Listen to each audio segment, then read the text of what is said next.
Halo teman-teman, kembali lagi bersama saya Erni Julianingsih. Hari ini kita akan belajar mengenai konsep financial planning. Setiap orang pasti punya tujuan hidup, jangka pendek, jangka menengah, ataupun jangka panjang. Contohnya jangka pendek, saya ingin punya mobil baru, saya ingin ganti mobil baru tahun depan, itu jangka pendek. Kalau jangka menengah, misal saat ini saya punya anak kecil yang usia 3 tahun atau 4 tahun, dan saya memikirkan ketika mereka usia kuliah nanti, mereka akan kuliah di luar negeri, misalnya di Singapura ataupun Australia, itu termasuk tujuan jangka menengah. Jangka panjang, contohnya ketika saya pensiun nanti, saya ingin beli villa di Bali supaya saya bisa menikmati masa pensiun saya dengan baik. Itu adalah contoh jangka panjang. Nah, untuk mewujudkan impian tadi, orang pasti bekerja. Bekerja untuk apa? Untuk mendapatkan income. Nah, hari ini saya akan mengajarkan konsep supaya tujuan-tujuan dalam hidup semuanya bisa tercapai. Ketika kita mendapatkan income, sebaiknya kita bagi di dalam 3 kantong. Yang pertama adalah kantong merah, yang kedua adalah kantong hijau, dan yang ketiga adalah kantong biru. Kantong merah adalah kantong yang tujuannya untuk investasi. Nah, kita harus menginvestasikan uang kita. Kenapa? Karena kalau kita tidak menginvestasikan uang kita, maka kita akan kehilangan nilai uang kita dari tahun ke tahun. Karena inflasi itu ada. Inflasi itu menurunkan nilai uang kita. Sedangkan investasi itu adalah menaikkan nilai uang kita. Jadi kita harus berinvestasi supaya kita tidak kehilangan nilai uang kita. Yang kedua, kantong hijau itu kantong yang digunakan untuk biaya kebutuhan hidup sehari-hari. Contohnya cicilan, uang sekolah, biaya rumah tangga, dan lain-lain. Nah, setiap keluarga harus menyisihkan kantong hijau ini dan memiliki dana yang mengendap setidaknya sekitar 6-12 bulan dari biaya hidup bulanan. Kenapa? Karena kalau suatu saat terjadi resiko seperti saat ini, pandemi, maka keluarga tersebut tidak akan hancur berantakan karena kekurangan income gitu ya. Nah, bagi yang single masih belum berkeluarga, sebaiknya memiliki dana yang mengendap di tabungan sekitar 3-6 bulan dari biaya hidup bulanan. Nah, kedua kantong ini akan membuat tujuan hidup dalam keluarga bisa tercapai. Tapi orang sering lupa bahwa dalam hidup bisa terkena resiko.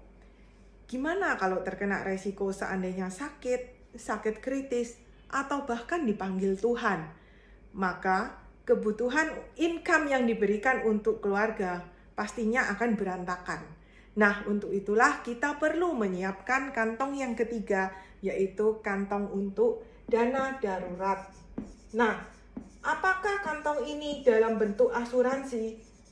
Asuransi adalah merupakan salah satu opsi, bukan satu-satunya. Opsi yang lain contohnya apa? Deposito atau emas. Misal ada orang berkata, saya nggak suka nih beli asuransi, mendingan saya punya deposito 1 miliar, saya simpan aja, kalau suatu saat saya sakit, saya cairkan, saya bayar untuk biaya berobat, bereskan. Atau saya nggak perlu asuransi, cukup saya belikan emas aja 1 kilo, saya simpan, kalau saya terjadi resiko sakit, emas ini akan saya jual untuk biaya berobat, bereskan. Nggak ada salahnya sih. Tapi ternyata asuransi adalah opsi yang paling murah dibandingkan dengan opsi yang lain tadi.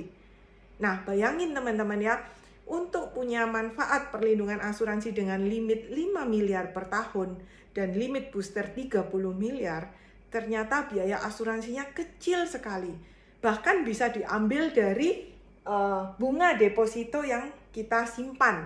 Seandainya kita menyiapkan dana 1 miliar nih, kita depositokan, bunganya aja itu bisa untuk membayar biaya asuransi. Nah, untuk itulah kita perlu asuransi, karena asuransi adalah opsi yang paling murah untuk kita bisa mempersiapkan kantong biru. Bisa bayangin nggak kalau ternyata kita nggak punya kantong biru? Apa yang terjadi? Jika terkena resiko sakit, maka kita akan mengambil uang dari kantong hijau dan kantong merah. Jadi, dana yang kita kumpulkan bertahun-tahun untuk investasi tujuan jangka panjang akhirnya harus habis begitu saja hanya gara-gara untuk biaya berobat. Nah, untuk itu kita perlu kan adanya kantong biru, untuk itu perlu kan kita punya asuransi. Nah, jika orang berkata, oke, saya mengerti nih kalau saya harus punya asuransi. Saya harus mulai dari mana dulu? Nah, kita bisa ceritakan yang berikutnya. Yang harus dipersiapkan yang pertama adalah manfaat hospital. Kenapa kita harus menyiapkan manfaat hospital? Karena manfaat ini bisa dipakai berkali-kali. Contoh, terkena resiko gagal ginjal, maka seminggu bisa berkali-kali cuci darah loh. Dan tentunya itu bukan biaya yang murah. Misal lagi terkena resiko kanker dan harus melakukan perawatan kemoterapi berkali-kali, biayanya pasti mahal banget. Untuk itu, kita harus punya manfaat hospital supaya keuangan keluarga nggak ambruk. Yang kedua, kita harus persiapkan namanya lifestyle protection. Lifestyle protection atau gaya hidup. Hari ini keluarga kita berada di standar hidup yang seperti apa? Berapa biaya standar hidup untuk per bulan, per tahun? Nah, kita harus menyiapkan backup, yaitu cadangan minimal 5 kali dari biaya hidup tahunan. Misal saat ini biaya hidup keluarga kita 20 juta per bulan, maka setahun 240 juta, berarti 5 tahun 1,2 miliar. Jadi keluarga ini harus menyiapkan lifestyle protection lebih kurang 1,2 miliar. Nah, bisa aja orang bilang, saya bisa menyiapkan dalam bentuk deposito. Yes, I know. Tapi ternyata dengan asuransi, hal ini bisa menjadi murah banget. Karena jumlah premi yang disetorkan jauh lebih kecil dibandingkan dengan nilai 1,2 miliar. Nah, biasanya lifestyle protection ini dalam bentuk perlindungan sakit kritis. Nah, yang ketiga adalah legacy plan. Legacy plan ini adalah proses untuk transfer aset kita ke ahli waris kita. Nah, biasanya orang yang memiliki bisnis memakai hutang untuk menjalankan bisnisnya.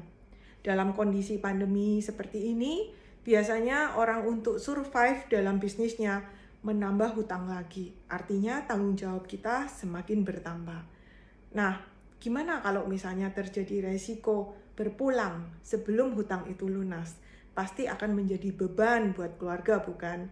Nah, untuk itulah kita harus mempersiapkannya dalam bentuk legacy plan, ya, supaya tidak membebani keluarga. Minimal orang harus punya 10 kali dari biaya hidup tahunan.